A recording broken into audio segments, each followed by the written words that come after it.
bathyscaphe entreprend son premier voyage. Un voyage aérien d'ailleurs. Toulon, 3 juin 1953, c'est jour de fête à l'Arsenal. Après 2 ans de travaux, le FNRS 3 est mis à l'eau. Il s'agit là d'un bathyscaphe, un sous-marin d'un genre particulier, dont le nom fut donné par son inventeur, le professeur Auguste Piccard, quelques années plus tôt. Allô, Élie Monnier, ici bathyscaphe. Nous sommes prêts à plonger. L'engin permet de réaliser les premières plongées humaines à grande profondeur. Les ingénieurs du génie maritime, Pierre Wilm et Georges Houot, se portent volontaires et partent ainsi à la conquête des fonds marins jusqu'aux abysses. Dites-vous, je vois des quantités de petits animaux porteurs de points lumineux. L'eau n'est pas très claire, la nuit est presque totale. Les essais sont concluants. 1 an plus tard, à la manière du capitaine Nemo dans son Nautilus, ils seront les premiers hommes à atteindre 4000 mètres de profondeur à bord de leur bathyscaphe.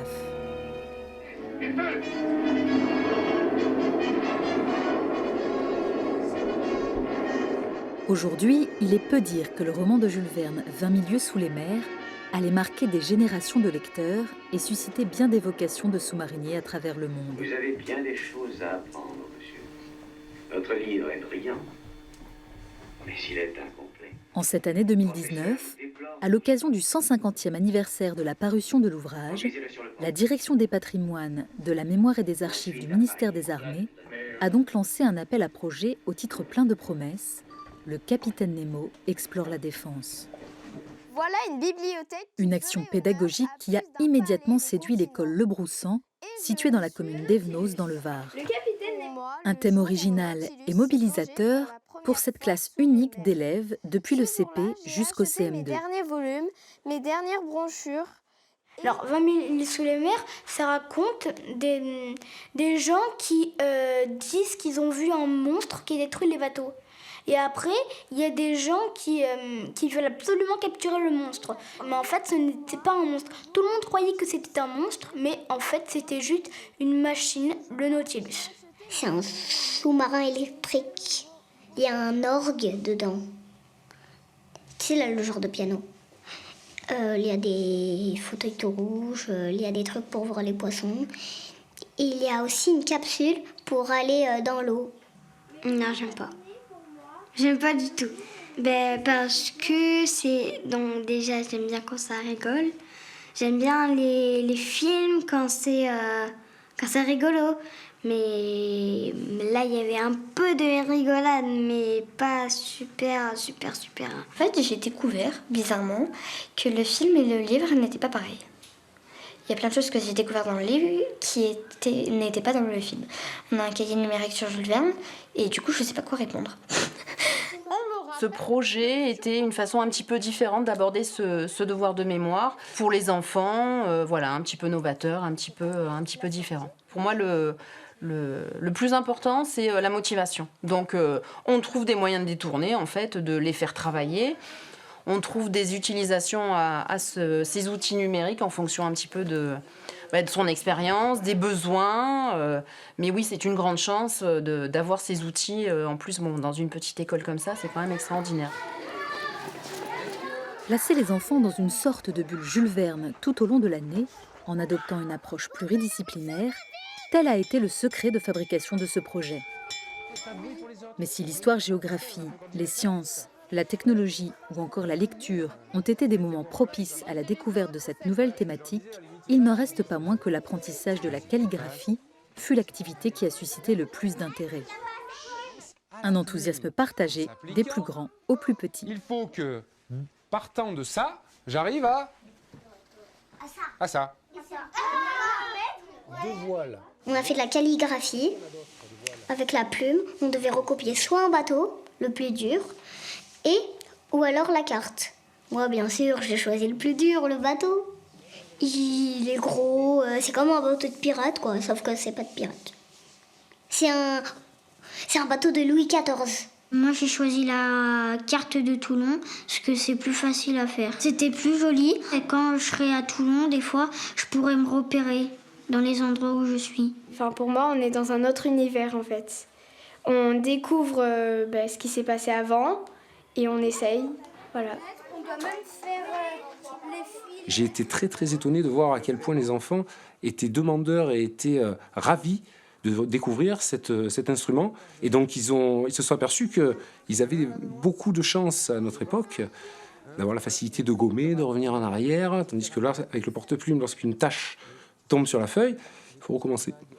On a eu des comportements d'élèves qui étaient tout à fait inhabituels, c'est-à-dire une concentration et une immersion dans le sujet qu'on n'avait pas l'habitude de voir. Et donc oui, c'est plaisant. L'investissement de l'équipe enseignante est suivi en retour par une motivation grandissante chez les élèves. Avec un sens du rythme et de la chorégraphie déjà très développé, c'est tous en chœur que les plus jeunes ont entonné la chanson du Capitaine Nemo, leur façon à eux de rendre hommage au roman de Jules Verne.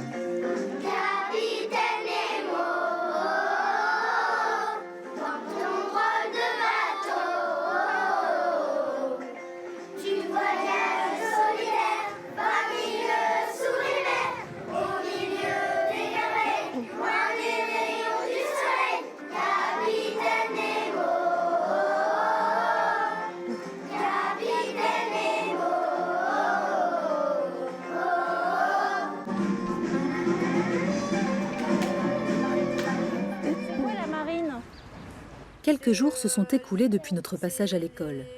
C'est devant le Musée national de la Marine à Toulon que nous retrouvons les élèves.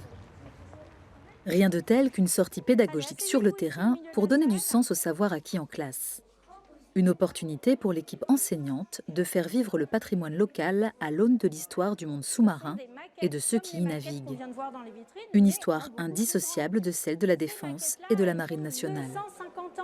Ils sont beaucoup sur le bateau, donc c'est pas un bateau de pêche. Mais par contre, ils vont manger ça.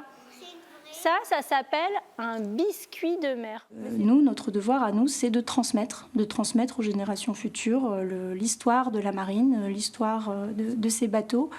On voyage dans 400 ans d'histoire. C'est effectivement quelque chose d'important pour nous et la visite, elle se fait de manière chronologique, depuis la création de l'arsenal jusqu'à aujourd'hui, la base navale la plus importante d'Europe.